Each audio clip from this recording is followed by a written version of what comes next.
अस्सलाम वालेकुम जी। आज तहरीक इंसाफ और इमरान खान के लिए इंतहाई खुशी का दिन है। आज बड़ा मार्का सर किया है सुप्रीम कोर्ट ऑफ पाकिस्तान के अंदर। किसी को उम्मीद नहीं थी कि ये काम हो जाएगा, लेकिन वो काम हो गया। वो काम हुआ है मखसूस नशिस्तों के हवाले से, क्योंकि ये खबरें चल रही थी कि अब एक आइनी तरमीम की जाएगी और चीफ जस्टिस काजी फायद ईसा साहब को एक्सटेंशन दी जाएगी। तहरीक इंसाफ ने पहले इसके ऊपर यह कह दिया था कि हम ऐसे नहीं होने देंगे। उन्होंने सुप्रीम कोर्ट ऑफ पाकिस्तान के अंदर ये दरख्वास्त दे रखी थी कि हमारी मखसूस नशिस्तों के हवाले से केस नहीं सुना जा रहा, तो वो हमारा केस सुना जाए। आज केस सुना गया है। 3 जजेस बैठे हैं, उनमें से एक जज वो हैं जिन्होंने अगले चीफ जस्टिस बनना है, जस्टिस मंसूर अली शाह। दूसरे जज हैं जस्टिस अतर मनुल्ला और एक तीसरे जज हैं जस्टिस मोहम्मद अली मज़र। अब उन्होंने आज क्या बातें की हैं और एक्सटेंशन वाला जो रास्ता है वो मुकम्मल तौर पर रोक दिया गया है। क्यों? उसकी वजह यह है कि पेशावर हाई कोर्ट ने जो फैसला जारी किया था मखसूस नशिस्तों के हवाले से, सुप्रीम कोर्ट ने आज वो फैसला खली बली कर दिया, या आसान अल्फाज में ये समझ लें कि मुअत्तल कर दिया, रद्दी की टोकरी में फेंक दिया, यानी कि वो फैसला ख़त्म कर दिया है। और आज जो मुअज़्ज़ज़ जज साहबान ने रिमार्क्स दिए हैं वो मैं आपके सामने रखने लगा हूँ। उससे आपको अंदाज़ा होगा कि अब आगे क्या होने के लिए जा रहा है। क्या पाकिस्तान तहरीक इंसाफ को उनकी मखसूस नशिस्तें सुन्नी इत्तेहाद कौंसिल के कोटे में वापस मिलेंगी, या जो वो सीटें खैरात समझ के बांट दी गई थी या वो उनके पास ही रहेंगी? ये मैं सारा कुछ आपके सामने रखने लगा हूँ। सबसे पहले जस्टिस अतर मनुल्ला ने जो आज कहा वो मैं आपके सामने रखता हूँ। उन्होंने कहा कि सियासी जमात को मखसूस नशिस्तें जीती हुई नशिस्तों के तनासब से ही मिल सकती हैं। ऐसा नहीं हो सकता कि आपने जितनी सीटें जीती हैं आपको उस तनासब से ज़्यादा मखसूस नशिस्तें मिलें।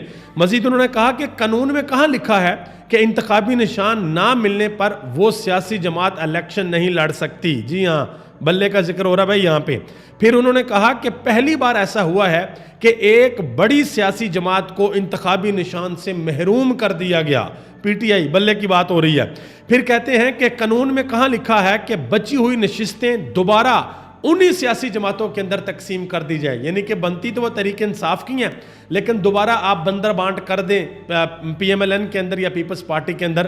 तो ये इन रिमार्क से सीधा सीधा लगता है कि भाई गेम जो है ना वो उलट पड़ चुकी है। और जस्टिस मंसूर अली शाह ने क्या कहा? उन्होंने कहा कि वो जो अजाफी बैठे हैं, यानी कि जिनको खैरात में सीटें मिल गई हैं, वो जो अजाफी बैठे हैं उनको कानून साजी में वोट नहीं देना चाहिए। अवाम ने जो वोट दिया, ये अब ज़रा गौर से सुनना आपने, ये एक जुमला उन्होंने कहा कि अवाम ने जो वोट दिया उस मैंडेट की दुरुस्त नुमाइंदगी पार्लियामेंट के अंदर होनी चाहिए, और ये एक कॉमन सेंस है। ये उन्होंने अल्फाज यूज़ किए कि ये एक कॉमन सेंस है कि अवाम ने जिन लोगों को मैंडेट दिया, जिन लोगों को वोट दिया, उनकी दुरुस्त नुमाइंदगी, सिर्फ ये नहीं कहा कि उन लोगों की नुमाइंदगी होनी चाहिए, नहीं, उनकी दुरुस्त नुमाइंदगी पार्लियामेंट के अंदर होनी चाहिए। ये उन्होंने रिमार्क्स दिए हैं। और इसके हवाले से एक बड़ी दिलचस्प सूरत हाल भी पैदा हुई अदालत के अंदर। जस्टिस मंसूर अली शाह ने इलेक्शन कमीशन ऑफ पाकिस्तान के वकील से एक सवाल पूछा। सवाल यह था कि मान लें कि कुल नशिस्तें 206 हैं और 200 के ऊपर आज़ाद उम्मीदवार जीत जाते हैं और 6 बंदे सिर्फ किसी पार्टी के जीते हैं, तो क्या आप मखसूस नशिस्तें 200 बंदों को छोड़कर उन 6 बंदों को दे देंगे? तो इलेक्शन कमीशन के वकील ने कहा जी हाँ, ऐसा ही होगा। जब उन्होंने ये कहा तो पूरी अदालत के अंदर जितने भी लोग मौजूद थे उन्होंने हंसना शुरू कर दिया। तो जस्टिस मंसूर अली शाह ने कहा कि जनाब मोहतरम देख लें, आपके जवाब के ऊपर लोग यहाँ पर हंस रहे हैं। सलमान अकरम राजा ने कहा कि आइन का हुलिया बिगाड़ने वालों की आज शिकस्त हुई है। धांधली को दवाम बख्शने के लिए अब कानून साजी करें, ये अवाम नहीं होने देंगे। धोखे से अवाम को नहीं हरा सकते, फतह अवाम की होगी। ये सलमान अकरम राजा ने बात की है। इसके अलावा ये जो केस है ये 3 जून तक इसकी समाअत मुलतवी कर दी गई है, और इलेक्शन कमीशन ऑफ पाकिस्तान को जिन लोगों को नशिस्तें मिली हैं सबको नोटिस जारी कर दिया कि आएँ ज़रा आके आप अपने जवाबात दें। शुएब शाहीन ने कहा कि अब तो सुन्नी इत्तेहाद कौंसिल इलेक्शन जीत कर सूबाई असम्बली में भी और कौमी असम्बली में भी आ गई है। ये जो ज़िमनी इलेक्शन हुए हैं उसमें एक सीट मिल गई है ना। कहते हैं लेकिन अब भी इलेक्शन कमीशन मखसूस नशिस्तें नहीं देना चाहता। इनको मसला आइन कानून से नहीं बल्कि पाकिस्तान तहरीक इंसाफ के साथ है। अब इस चीज़ से आप अंदाज़ा लगा लें कि पाकिस्तान तहरीक इंसाफ ने 3 मरतबा अपने इंट्रा पार्टी इलेक्शन करवाए हैं और तीनों मरतबा इलेक्शन कमीशन ऑफ पाकिस्तान ने वो इलेक्शन तरीके इंसाफ के इंट्रा पार्टी इलेक्शन नहीं माने। और खुद इलेक्शन कमीशन ऑफ पाकिस्तान ने पाकिस्तान के अंदर किस तरह के इलेक्शन करवाए हैं ये پاکستانیوں کے سامنے ہے، بلکہ پوری دنیا کے سامنے ہے کہ کس طرح کے الیکشن ہوئے ہیں۔ اور کل ایک ویڈیو بھی سوشل میڈیا کے اوپر بہت زیادہ وائرل تھی، اس میں ایک صاحب کہہ رہے تھے کہ ہمیں پاکستان تحریک انصاف کے امیدوار سے 33,000 ووٹوں کی لیڈ سے شکست ہوئی ہے۔ انہوں نے کہا کہ اگر بلہ ہوتا تو پھر یہ شکست ہمیں 9 لاکھ کی لیڈ سے ہونی تھی، اتنی بڑی تعداد سے لوگوں نے باہر نکل کر ووٹ ڈالنا تھا اگر بلہ آتا۔ ابھی تو بغیر بلے کے لوگوں نے یہ حال کیا۔ اچھا جی، ایک اور بڑی خوشخبری ہے پاکستان تحریک انصاف کے لیے، 2 خوشخبریاں۔ وہ یہ ہے کہ اسلام آباد ہائی کورٹ نے آج محفوظ فیصلہ سنانا تھا چودھری پرویز الہی کے حوالے سے کہ ان کو ہاؤس اریسٹ کرنا ہے یا ہاسپٹل بھیجنا ہے، کیا کرنا ہے۔ تو اسلام آباد ہائی کورٹ نے یہ فیصلہ دیا ہے کہ 15 دن کے اندر 15 دن کا ٹائم دیا، 15 دن کے اندر چودھری پرویز الہی کو ہاؤس اریسٹ کیا جائے، حکم دے دیا کہ ان کو گھر کے اندر ہاؤس اریسٹ کیا جائے۔ اس کے علاوہ ایک اور بڑی بریکنگ نیوز ہے جی، یہ صدیق جان نے اس کے اوپر ٹویٹ کیا ہے۔ انہوں نے کہا جی، ذرائع کے مطابق الیکشن کمیشن نے chief justice Lahore high court Malik Shahzad Ahmad Khan کی جانب سے الیکشن ٹریبیونل کے لیے بھیجے گئے 6 ججز کے نام مسترد کر دیے ہیں۔ چیف جسٹس نے 4 اپریل کو 6 ججز کو ٹریبیونل تعینات کیا تھا، جس میں بتایا گیا تھا کہ پرنسپل سیٹ پر جسٹس شہاد کریم، جسٹس چودھری محمد اقبال اور جسٹس انوار حسین اپیلیں سنیں گے۔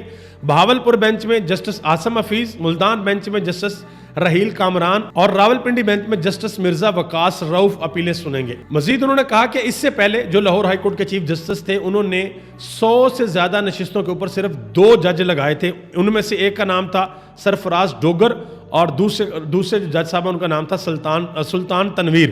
تو ان کا نام الیکشن کمیشن نے ہنسی خوشی مان لیا تھا کہ ٹھیک ہے 100 سیٹیں ہیں، 2 جج بیٹھے رہے تو اگلے 10 سال بھی لگیں گے تو فیصلہ نہیں ہونا۔ مزید انہوں نے کہا کہ اطلاعات کے مطابق الیکشن کمیشن نے لاہور ہائی کورٹ سے کہا ہے کہ آپ 20 ججز کا نام بھیجیں، ہم ان میں سے ججز سلیکٹ کریں گے، لیکن چیف جسٹس نے انکار کر دیا ہے کہ قانون میں پینل دینے کا کوئی تصور نہیں۔ الیکشن کمیشن نہیں چاہتا کہ آزاد ججز 8 فروری کی دھاندلی کے کیسز سنیں، وہ چابی والے کھلونے سلیکٹ کرنا چاہتے ہیں۔ یہ صدیق جان نے ٹویٹ کیا ہے۔ اور اس کے علاوہ علی امین گنڈا پور نے ایک بڑا اہم بیان دیا جی۔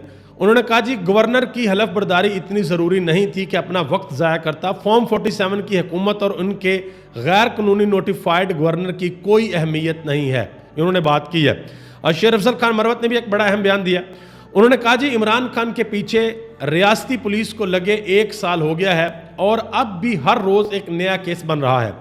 2 سال سے انہوں نے پاکستان تحریک انصاف کے رہنماؤں اور کارکنوں کے ساتھ جو ظلم فسطائیت کا رویہ قائم کیا، ہم آج بھی خان کے ساتھ کھڑے ہیں۔ وعدہ ہے اپنے خان کو کبھی اکیلا نہیں چھوڑوں گا، میری وفاداری عمران خان کے ساتھ رہے گی اور میں اپنی قوم کی آنکھوں کو کبھی کسی کے سامنے نہیں جھکنے دوں گا۔ یہ شیر افضل خان مروت نے بیان دیا ہے۔ آپ سب کا بہت بہت شکریہ۔ پاکستان زندہ باد، پاکستان کے عوام اور پاکستان کے ادارے پائندہ باد۔